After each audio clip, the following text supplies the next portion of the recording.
Grave Reviews. This is Chris.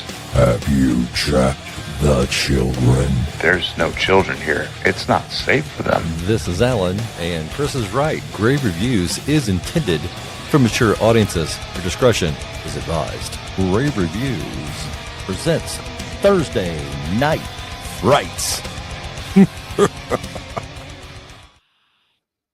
Ladies and gentlemen, welcome to Grave Reviews.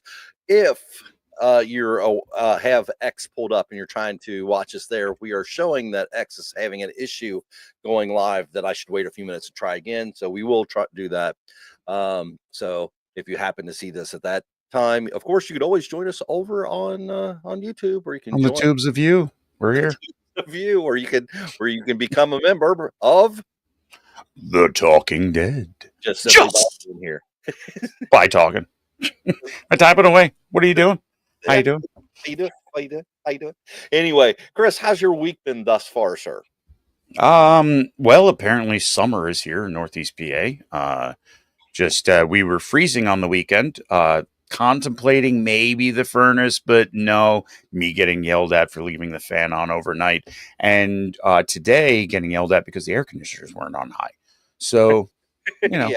Yeah, I get it. It's funny because your weather happens to work similar to ours, only at just different times. And we went from like last week where it was like I need a sweatshirt in the morning to whatever, and then all of a sudden being like, it's 85 degrees and the humidity levels jumped way high. Screw a whole lot of that. I'm supposed to ask you about a raccoon army of some. Yeah, apparently I've always wanted a raccoon army. I mean, who doesn't? But I guess I helped manifest that in my backyard with two new additions to the army: General Thaddeus Camacho III, otherwise known as General Doomslayer, and Thaddeus Camacho. He's just the fattiest. And yeah, they want to be more friendly with me than I was ready for. So, okay. We're taking it slow. And, one day. That's awesome. I had a raccoon problem at one point in time where it's like getting into the garbage and spreading it, getting the garbage. Oh, yeah. And I was standing there and I was watching it as it went into the neighbor's garbage. And, I tried to shoo it off and it stood up and hissed at me as well. And then I threw a rock at it, hit it. It ducked, ran, climbed into the garbage can that I was trying to keep it out of. And I saw it went half. I get well. Never mind. Just stay there. It's yours. You got it. Yeah. Let's be honest though. My raccoon army is LG's problem because if they're not being fed, they're just looking for food. So they knock everything over and they dump my bird seed. And yeah. So Oh no. We have a new member of the Talking Dead has arrived. Well, that looks like Miss Vicky. Hello, and welcome to the show. Just simply by being here, you are a member of the Talking Dead. And as we always like to say, Gabba gabba, we accept you, one of us. Gabba gabba, we accept you, one of us. Are indeed one of us, just simply by being here tonight. Thank you so much for joining us, and we hope you have a good time. Be sure to engage with the Talking Dead. They are a wonderful group of people. They don't bite much, but they do nibble a little bit, but it's kind of enjoyable. It's nice. It's nice. So it is kind of nice, especially to get that earlobe. I kind of like that. Not during the show, and he's just lost. Yeah, you do it during the show, and I'm less like, what are we talking? Okay, I guess I'll take it. Oh, that's so funny. Anyway, speaking of which, what are we talking about tonight, Chris? We are talking about 2012's Sinister. Dun dun dun. A kind of new nuance to the found footage kind of type movie. It's found Super 8 film canisters. And we have a once again aspiring crime writer trying to get back onto the horse of, I guess make some money, which we find out later on that he was there to save people, but he really wasn't. He was just a megalomaniac that was after himself and his own fame, in which he moves his family into the home of, a whole entire family was slain there except for a daughter who went missing, and to write a book. And the fact that he didn't, I love. There's a scene at the very beginning of the movie here where Tracy, who's played by Juliet Rylance, is talking to Ellison, Ethan Hawke, and she's like, please tell me that we're not like right down the road from a couple of houses away from the murder scene, whatever. And he's like, no, we're not. I promise. You promise? Oh, I promise. That came off real fast. And then he tries to like play it up later where he's like, well, you asked and I said. Bro, it's like damn well what you did. Oh, he was gaslighting her so hard at that point in time, but he literally was like she's like, you told, and he's like, no, you asked me XYZ. I told you XYZ. You promised. I didn't lie. I didn't. That's not a lie. We're not a couple houses away. We're no houses away. Because that house is this house. Yeah. Vicky, just so you know, our motif is to spoil the poo out of this movie. So if you haven't seen it, we'll give you a couple minutes to go watch it real quick and then come back. Jump right back in. Just jump right. Okay, hold on. You ready? Go, Vicky. Go. So, what'd you have for dinner tonight? Anything good? Salad. Oh, nice. I had a real nice pot pie. That's nice. Yeah, it was good. It was excellent. Think you Awesome. had enough? Yeah. Okay. I think All right, well, welcome back, and Vicky has now had enough time to go see Sinister, and we have Woodbury Girl 93. This movie messed me up. Woodbury Girl, have you ever been here to the Talking Dead? We have another new initiation. Another one tonight. I'm excited. This is 2. Gabba gabba, we accept you, one of us. Gabba gabba, we accept you, one of us. We do indeed accept you to be one of us, a member of the Talking Dead. Simply by being here tonight. And how much does that cost, Chris? It's $0, like 0 houses away. Yeah, exactly. It is. We are glad that you're here. Just simply by being here, you're a member of the Talking Dead. And please, as we tell everyone, your first time in, don't bite the newbies. A little nibble here is kind of nice. Yeah, they nibble. It's normal. The biting, let us know. We'll reprimand them. We won't for a little while before that happens. They are, Talking Dead, so they're going to right. They're nice about it. They're nice about it. Anyway, so yeah, indeed, welcome. We really appreciate you being here. And it's funny, she came in. She's like, "This movie messed me up," and it did. We will again, as we were saying, we will spoil the poo out of this.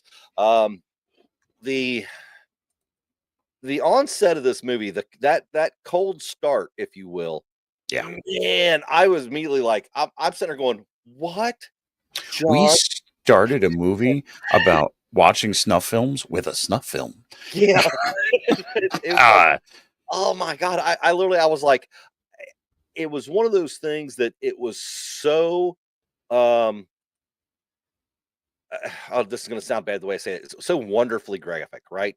That it a perfect way to put it. Immediately gave me chills. Immediately, I was just sitting there going, "Whoa!" Well, you're really captured by it. Where you're like, "What is going on here?" Like this, I guess they're in the tree, but with the nooses, and then and then the tree falls, and you realize, oh, we're watching a family be murdered. Yeah. Oh. Whoa. And at first I was just like, and the way they just showed them, the way they were slowly, kicking and oh my God, it was. That's your warning for this movie. Like you make it through the beginning, then you know where it's headed because that's where we started. Yeah, everything at that point in time is going to be like, okay, I was warned. Right. When the Oh yeah. mower scene happens, Yeah, I was Ethan. I listen. I worked on a golf course for 20 plus years. That scene came, and I was Ethan Hawke in that moment. Oh, I don't want to. No, no, no, no, no, no, no, no, no. which is funny because when I saw the mower scene in Frankenhooker, I laughed my ass off. When I saw it here, I was like, ah, Yeah. horrible, Yep. horrible. Um, uh, t- all right, Woodbury Girl. This is I'm going to tell you right now, I thought the music was great. I also thought the lack of sound was great. They knew exactly where to play and where to leave you silent. It And built the tension. It built the tension. It added to the tension. And it definitely. I'll tell you what. They rated this movie at some point via Heartbeat as one of the scariest movies ever. And watching this, you are on your edge because the whole time listen.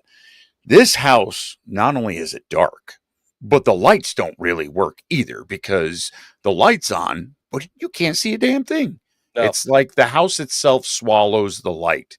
And the whole time you're like, dude, it's like the exorcist and the candle, bro. Turn the light on, man. Like, There was a couple of choices by our lead, Ethan Hawke, who I love, by the way. But when we all know that once we'd got 2 or 3 rooms away from the rest of the family, I'd have been turning the light on when I walked through. I wouldn't have been walking through the park with that. Be one of those quick, like when you're like 10 years old and you're trying to go from the light switch to your bed kind of fast. Because no way, dude. Like the first time you see, essentially, because what this ends up being is he's writing this story and he feels on the one hand, that he can get into the story. Oh my goodness, what he found. He could solve a serial killer murder. Not only the story he's looking to solve or add to in the town he moves into, but multiple murders. This is he was given video of this. And instead of doing the right thing and turning it over, because he has that moment, he decides, you know what? I'm going to investigate this. Yes. And it heads him down a spiral, somewhat Shining-esque of being displaced and despondent to his family. There's the tension between him and the wife. He's drifting away from the kids. The kids are doing some crazy shit of their own. Yes. Son waking up in boxes screaming, hiding out with Rottweilers outside. All bad choices as children. Yes, that scene where he was screaming and he found him in the box, and the way he splayed out, I was just like, "What the hell's going on here?" Oh, run him outside, and then it's immediately, what are we doing outside? Yeah. Oh, Jesus. Yeah. Well, I have never had a child with night terrors, but my my wife, her oldest son, now my son, Brandon, had night terrors, and so she was telling me about it. She said it's one of the scariest things you could ever imagine. Yeah, Your child, who you love with all your heart, is going Right. through this thing that there's nothing for you to touch. There's no way for you to help it. So, just hearing her talk about it. So when I'm watching this, I mean, I couldn't imagine if I lived through it. Hey, listen, just in a kid sleepwalking is kind of terrifying enough because you don't want to wake them up because then you mess them all up. So you're trying to lead this like zombie back to their bedroom. Yep. And hopefully they're just a sleepwalking child and not a zombie. I am a horror fanatic, so Things go kind of weird. Well, it's like when I would get up in the morning and I'd go at like 4:30, 5:30 in the morning to get ready for work. And I'd have to get up and go walking through the house to find out where my son is, because he would get out of the bed in the middle of the night and go somewhere else, and God knows where you'd find him. My favorite was when his feet were flat on the floor and he was laid over something, sprawled out, still dead asleep. Wow. I just picked his feet up, scoot him up, covered him up, walked away. Yep. So, yeah, I get it. Yeah. So, we have the son who's dealing with night terrors that are on set, and dude, you moved your family into the murder house. Okay. Now your wife, she doesn't Google anything. She doesn't read the newspaper. She doesn't talk to the neighbors. Okay. I get it. Your kids are going to go to school and they'll be like, first day, you live in the murder house. That's like one of the first things they're going to run into. Yeah. So yeah, and then the daughter decides to start painting some creepy occult stuff on the wall. And once it gets out of the room, that's when all bets are off. Right. Absolutely. When they were, going through the school or the paintings on the wall and the horses and everything that she was Hmm. painting, and then later in the movie, when you see the painting that she's painting on the wall, which the parents don't even bother to see, I'm just Right. sitting going, "Holy Nobody's looking at this like this is a little weird. yeah, it's a lot weird. She's painted a picture of the ghoul, you know. Yeah. Uh, so Tina, welcome to Tina the said, show, Tina. Thank you for stopping by tonight. We really appreciate you. We have a couple new members, Tina. No biting, no right. biting. Nibbles are okay. You know how we work. Anyway, so yeah, so the kids come home from school the first day. They're absolutely positively, Oh, the son's in trouble, and comes in as the father. My son's in trouble, and whoa, what's going on? What's going on? And come to find out, wow, you took permanent marker and drew a picture of people hanging in a tree on the whiteboard first day of school. Oh, and he's still playing it off at this point.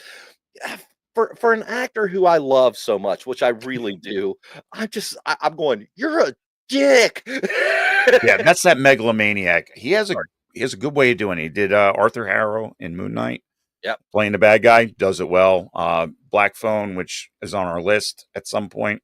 Again, he plays this off as and I love how you progress through the movie watching himself.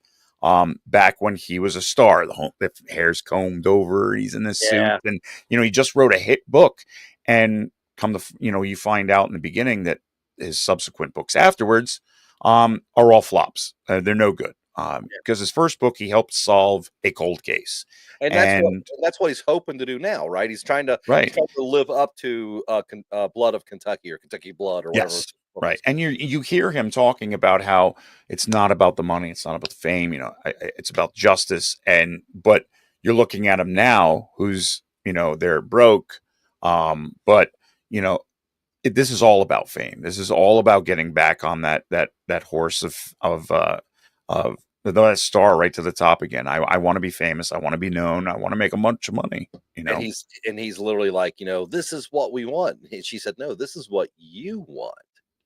Right. I just want our family to be happy." It was a good moment because the tension between husband and wife through this movie just grows and grows and grows, Look, and it finally ends with the wife yelling at him, saying, "No, your legacy is your kids. yeah, Like your life is this family. yeah, That's what you live for, not for what you're doing. What you're doing, I can't be around." yeah. And that kind of finally wakes him up. But in the meantime, getting to that point, a lot of darkness, a lot of creepy kids, some creepy. What are the when he sees Bagul in the first thing, and he starts really looking at him, and the Yep. projector catches fire, and he can't get the face back, and you're like, there's something else going on here. Yeah. And right And from then the get go, who's filming this? and you're seeing this like little face, the demon face in the background Yeah. somewhere or in the Who mirror. knew it was going to be Mick Thompson from Slipknot? I mean, honestly, didn't see that coming at all. I love it. Yeah, exactly. I wonder if that's where he got the mask idea from. It looks like Apparently that mask, that iteration of the mask has been around since about 2001 ish, early 2000s. So, from what I read, the writers decided to, um, I guess, went onto a metal site and were looking at horror stuff. And this one popped out, and they paid the guy $500 for the artwork in order to make him their monster. that's cool. Yeah, if you look up Mick Thompson from Slipknot, that's pretty much the face that he has, the mask he's wearing now with the eyes and the stitched mouth, because he is Bagul, or Mr. Boogie, as the kids call him, especially in the sequel. That he is an ancient pagan deity.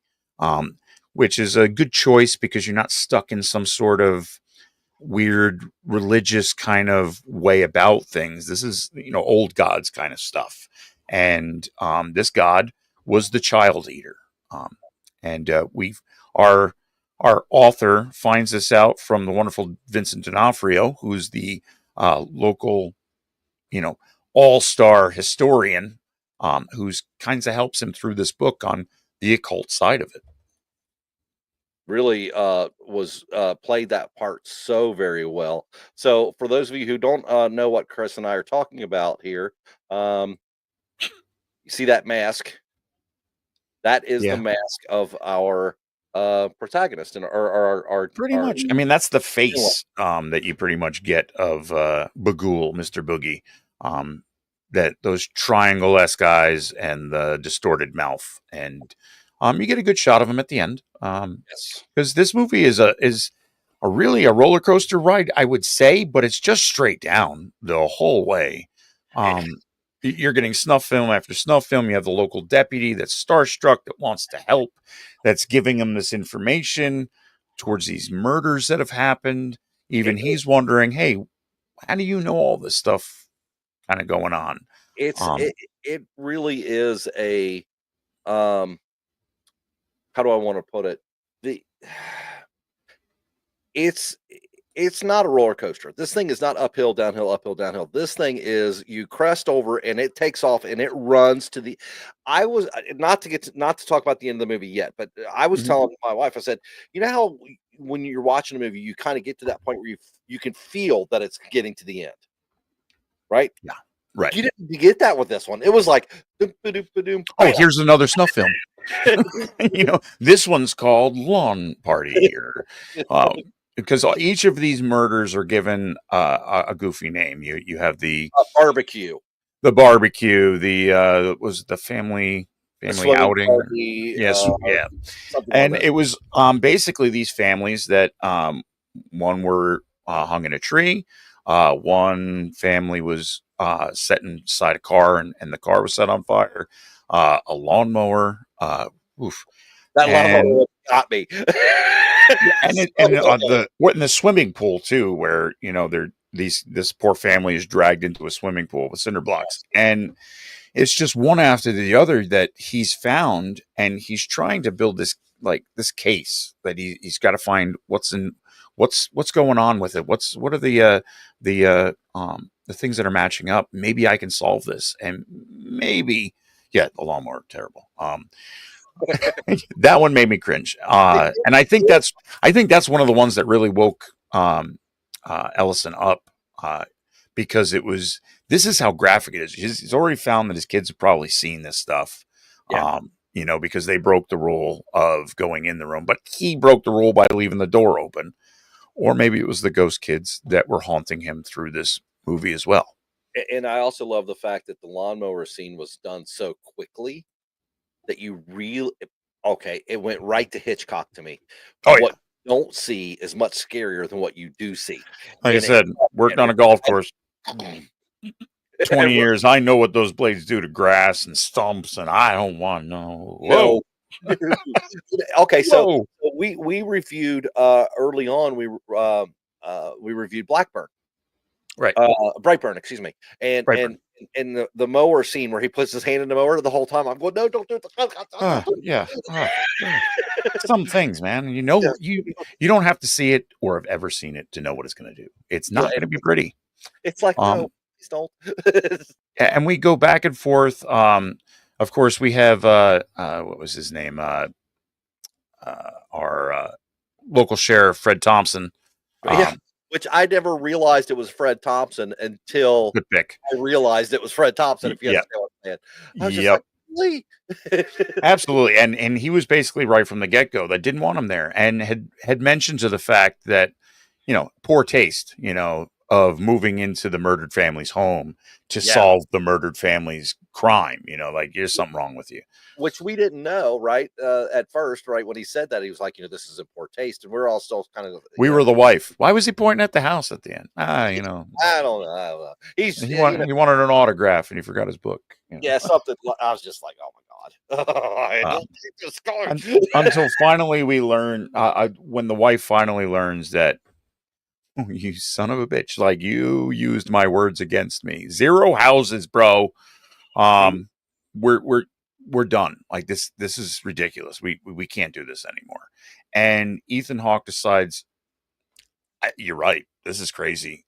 Things are getting crazier. Everything's leading towards these children are dead, but they're in my house in ghost form."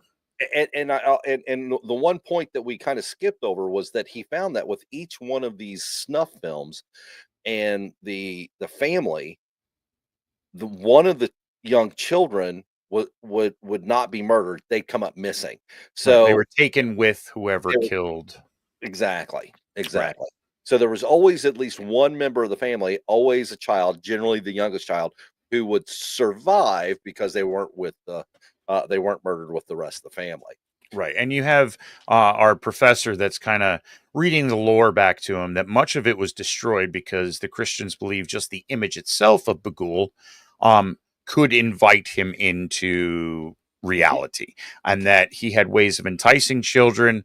Um, I know they drifted away from it, but like they said, basically an evil Willy Wonka of sorts, Yeah, evil Peter Pan of sorts. Um, his name was the Child Eater.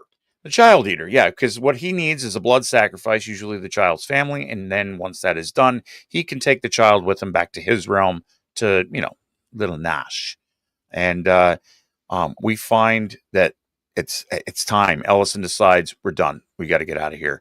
Mhm. The kid's freaking out. That kid's freaking out. There's ghosts throwing shit at me. I set a bunch of stuff on fire. The Oh, kids. Every time I saw one of those kids go, oh, I was like, yeah, that was their thing. It was like, what are they trying to tell? What are they trying to tell me? Are they trying to help? Well, you'll find out soon because they leave the house. Of course, they get pulled over by the local sheriff, who's like, "Why are you flying through here late at night?" He's like, "I'm taking your advice. We're getting the hell out of here. No book." And he was like, "Okay, no ticket. Slow it down. See you yeah. later." And they had rushed the kids out of bed, middle of the night. They're leaving. The wife is like, "Thank you, because you're going nuts. I don't really know what's going on. You're not telling me everything." The kids are just happy to get out of that weird spot, because obviously they were ostracized in school, Yeah. living in the house that they were living in. I mean, And, the tree still had the limb down that yeah. they used for a counter lever. And they continually kept saying, especially the young girl, "Dad, I want to go home. This is Yeah, not my home. I want to go home." You right. know. So they're going back home, which this is the little part of the movie where I'm like, I don't understand. He's broke. They need this book because of the money, the money, the money. Okay. They bought the murder house, probably got it at a bargain. Okay. Yes. But then they moved back to a house that's bigger than the McAllisters in Home Alone. Yeah. Um, so that means you bought that home, you still have the mortgage or trying to sell this. How you're real? You know what? Your definition of broke is way different than my definition of broke. Yeah. Yeah. Because I come from a long line of poor. I am generationally poor. Generational poor. Yeah, I'm generationally poor. So but when he gets back and the deputy, he finally takes the deputy's phone call, and Yeah. he's like, "What do you mean you went back home? What I've discovered is that every single murdered family lived in a house that belonged to a murdered family Previous to a previously, murdered family. Right. and when they moved to their own home or a different You home." just jumped the timeline, buddy. Yeah, and and and and he's like, "What? No!" And again, you keep seeing all these kids who supposedly were kidnapped through the whole thing, Right. and Or just killed, they don't know what happened to them. And yeah, that was his original thing, is find out where the kid was. And then it became the kids. And then he finds out, oh no. So he goes into the attic, and wouldn't you know it, that box that he set on fire with the projector and all those film canisters are in there.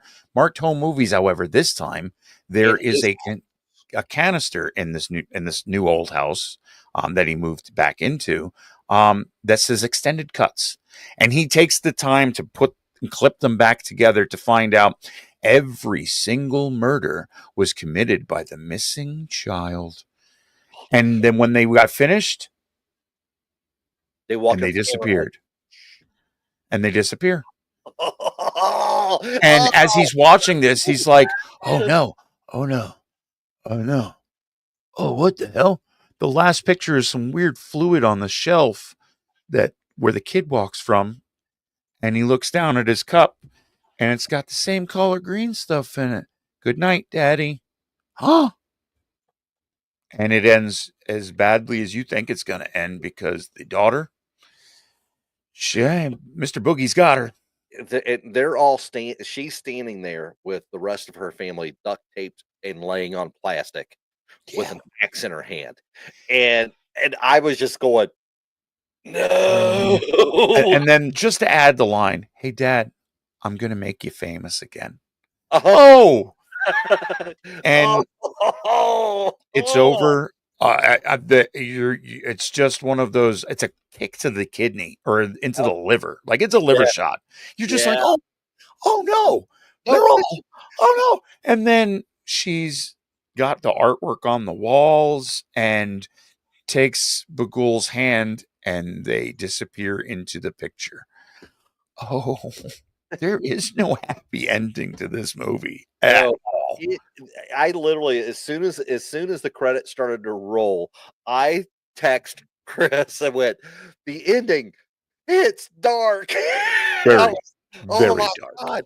It really was like walking into a closed door at night when it's dark. That's the way this movie ended. There was no warning. There's nothing. You felt like it was just progressing like normal, and then bam. You get all this info, like all at the end. He finds the tapes. He starts clipping them together and matching them up, and he's watching these. And Vince, the professor calls him and says, "Hey, like, listen, there's not much pictures." And he's like, "Listen, if I destroy all the pictures, is that good?" And he's like, "What are we talking about, bro? Is you okay?" And he's like, "No, but see you later." And the deputy calling and saying, "You're next," basically, and him saying, "I got to figure out what was cut out of these movies." And by the time he realizes it, it's too late. Yep. It's too late. And I love the fact that the little girl comes up and says, "I've got your drink, Daddy." And then a few minutes later, you see him laying on the floor with the with the glow stick. She cracked open glow sticks and threw them in the coffee. Here, Dad. Don't ask questions. Just stir your coffee with this glow stick. Right? Did you use lightning bugs? So here's my question for you, Chris. We do kind of a double rating here on the show. We do our star rating, which is 1 to 10. One standard rating. Yeah, one is a miserable dredge that made me angry that I watched it. I want my $2 kind of thing. Yeah, it makes you leave the theater doing this. I want my money back. Right. So, 10 transcends the genre. Anybody should be watching this movie. It doesn't matter if you're a lover of horror or not. If you're a lover of film, you should watch it. 5 hits all the marks, right? Yeah. Where would you put this movie? This one ranks higher than I've seen a lot of the critic scores, the audience scores on this one.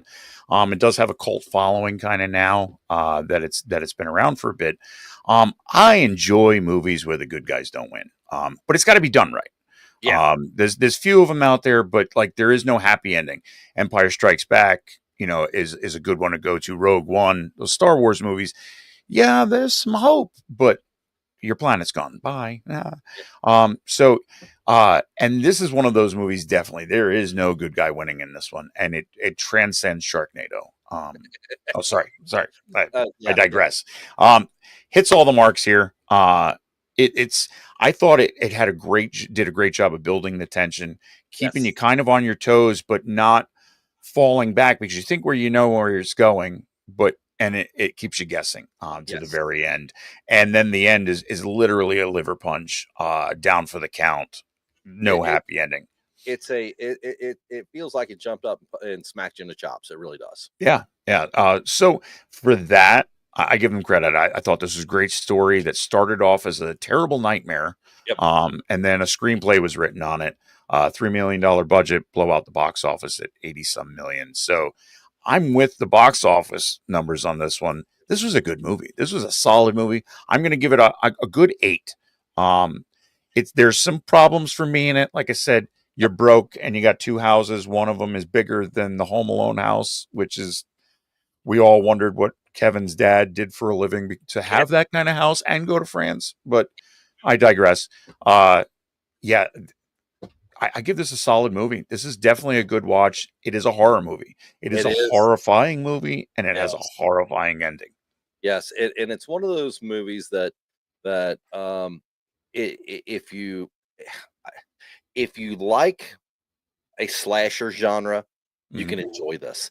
If you like a supernatural genre, you can enjoy this. It has a little bit of something for everything, but the thing that it has that a lot of other movies don't is the ability to make you feel like you're stuck in mud. You can't move. You can't get away.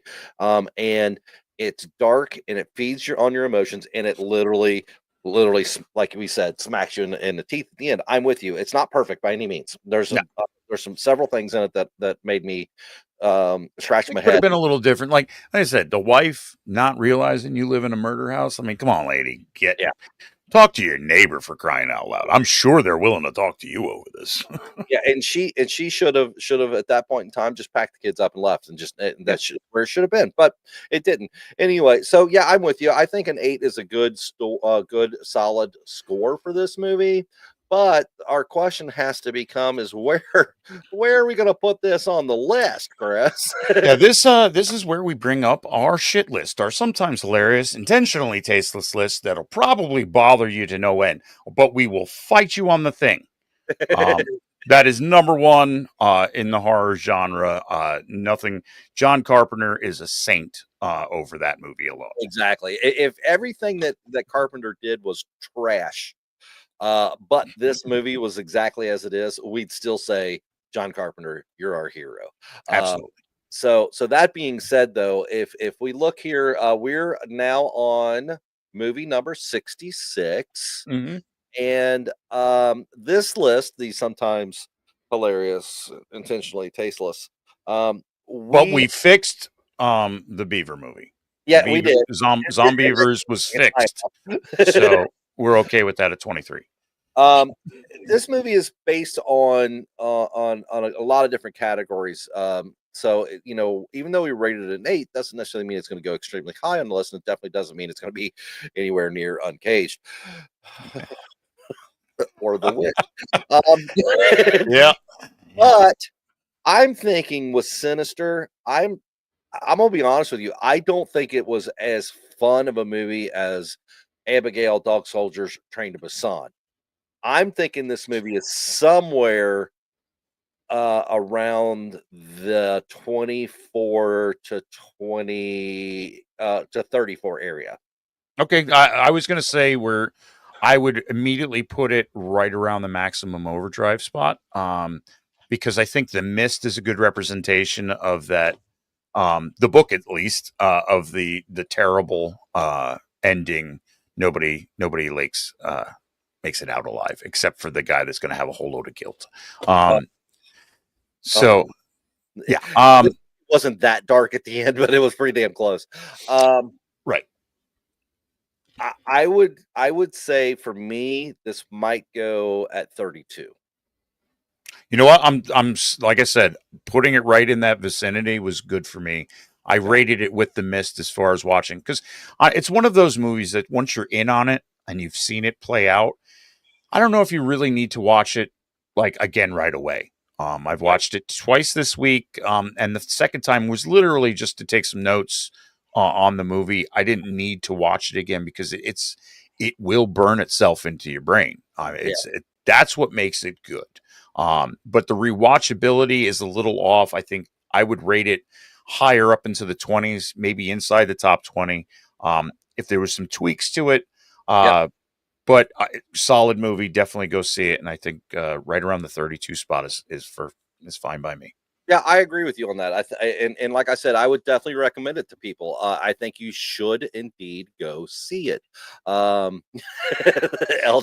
we still need to fix Sharknado. No, Sharknado is exactly. We could fix it, but you're not gonna like how we fix it. Yeah, you're not gonna like how I fix it. Listen, I've almost fought Alan to get it as high as it is on the list right now. Because I don't leave it lie. as much as I like Sharknado, which I do, right? It's not It's no Sharknado 2. exactly. Exactly. We love Sharknado too. It goes to a different area altogether. So yeah, But there's you that. can't have two without one, and that's why it's up there on the list. And Exactly. and this is why we get along and do this show, because right off the bat, we were pretty much right in the same area for ranking these movies in a list that I don't think anybody but the two of us would agree with, because even us look at it sometimes and go, why did we do that? Why did we do that? But we did it, and we can't change it. We get once a year, we can maybe pull out a veto and move some things, and we got Zombievers fixed. So, that's Well, what I still think it might go higher. You never use my card this year to go, you know what, we're bumping that even higher. you watch it again at a certain point in your life, and you're like, you know what, it's going to happen. It is. All right. So we have decided to start using the wheel of terror to pick our movies because we just can't decide. We like them all so much. So, ladies and gentlemen, let's hit that wheel and let's see what we're going to look at next week. Wheels on the go All the way round. Oh. Oh! Gojira! We all win on this one. I'm so happy. You guys have no clue how much I have wanted to watch this. Perfect. This is perfect. We've been wanting to talk about this on this show since it came out. Yes. And then when it came out to digital and I got to see it, because I was late to the movie theater with life being in the way, then we really needed to talk about it on the show. So I literally said, I want to go see this. I went to see it by myself at like a 10 o'clock in the morning show or something like that. So ladies and gentlemen, if you have Netflix, as of right now, Godzilla Minus is on Netflix. So be sure to watch that so that you can join us in the chat. Had a great time tonight talking with LG and Darian just came in. Darian's great. Hey, Darren. Darren. And then we had a newbie tonight in Woodbury Girl 93. Great conversations there, as well as Tina, who's always fun. And then we also had another newbie that stopped in tonight, which was Vicky. So appreciate everyone for being here. We love you very much, and we appreciate you very much. If you happen to be watching on X or on Twitch, feel free to join us on YouTube so you too can be ordained a member of the Talking Dead. It's a $0. Stab the subscribe, slash the like, toll the bell, and then go into the comments and give us a nice, I don't know. You guys are dumb. We'll take anything. Leave a comment. We appreciate it. Helps it with the algorithms. I don't like saying that, but the algorithms apparently like you saying it. So there we are. The comments and say, Chris, you're really sexy, but Alan needs a haircut. It don't matter. There's many people that say I need a haircut, but that's not going anywhere. So anyway, so is there anything you'd like to say before we sign off tonight, Chris? Yeah, you can catch us on all of the socials. If you go to bio.link/graverev, there are links to everything. We're on X, we're on Insta, Facebook, TikTok.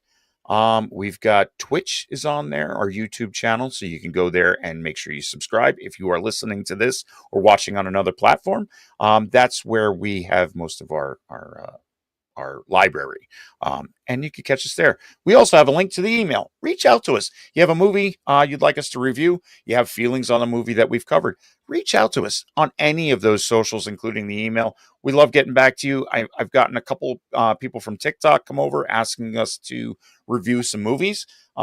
There's a couple pre-screen invites possibly coming. That's great. We might open up to maybe not doing a show on everything, maybe doing some quick reviews, but that's where you can catch all of those things as well as here. Yes. And thank you everyone for stopping by tonight. And until we see you again, stay spooky, friends. Absolutely. Ladies and gentlemen, we appreciate you being here with us tonight. As we always say here on Grave Reviews, may all of your nightmares be groovy. Have a great night, everybody. We love you. See you next Thursday with Godzilla. -1. See you then.